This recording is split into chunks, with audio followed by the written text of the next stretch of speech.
Are your Christmas lights still up? It's the middle of January. Are your Christmas lights put away? Because mine are not. Why are they down? Is it because Jesus is already born and there's no more reason to celebrate? Is it because your neighbors took their Christmas lights down and now it's kind of awkward? Is it, God forbid, because people aren't buying anything anymore and so that means there's no reason to celebrate anything anymore?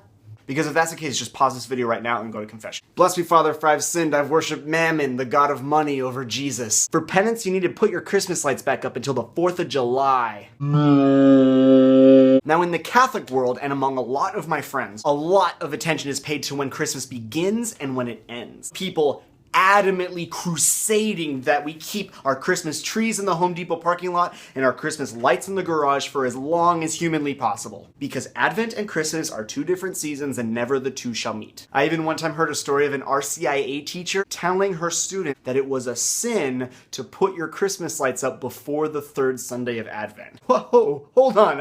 And most of my Catholic friends have a good instinct about when they should and shouldn't put up their Christmas lights. Except for my friend Melissa in Denver, because she starts Christmas in August. My friend and Melissa in Denver is wrong, and you should all tell her. But then comes the sticky question about when to take down all your Christmas decorations after Christmas is over. And there is a technically correct answer to this, which is the best kind of correct answer. It's the Epiphany, the feast of when the kings came and gave Jesus the gold and the frankincense and the myrrh. It's also known as King's Day. The Epiphany happens on either January 6th or the Sunday right before January 6th, whichever one happens on a Sunday. That's the last Sunday of the liturgical season of Christmas. After that, all the white and the gold in your church is going to get replaced by green. In Spain, kids don't get presents on Christmas. They get presents on King's Day. In a lot of places, but especially in Louisiana, on the Epiphany you make a king's cake and you serve it to everybody at the party and you bake a little plastic Jesus somewhere into the cake. I'm not making this up. And whatever poor sap accidentally bites onto the baby Jesus in their slice of cake, they are forced to host the party on the Feast of the Presentation of Jesus, otherwise known as Candlemass, on February 2nd.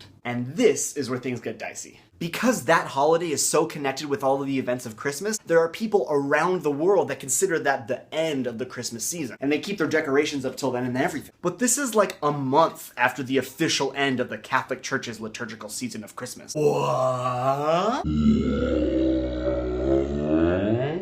But I think we should still do it because this month-long contradiction of seasons can actually teach us something. There is such a thing as a healthy difference between liturgical religion and popular piety. In other words, there are good things to be had when the Jesus-y things we do inside of a church have a slightly different flavor than the Jesus-y things we do outside of a church. Some good examples of this are the actions of Christian charity, feeding the poor, working for justice, that sort of thing. And Halloween and Mardi Gras that are really loosely connected to actual religious holidays. I noticed that my two best examples today are from Louisiana. I should probably go there. It shows us that our official, our ritualized, often mocked because it's so rigid religion can actually spill out into the streets and into our lives and into our homes. And when it does, it's going to look a little less official, a little less ritualized, a little more messy than it did back in the church. And that's okay. Actually, that's the point. Because it lends itself a little bit more to the making a mess and the field hospital church that Pope Francis keeps talking about. In Spanish, if you see someone say del pueblo, this is what they're talking about. There's a style suited to living and a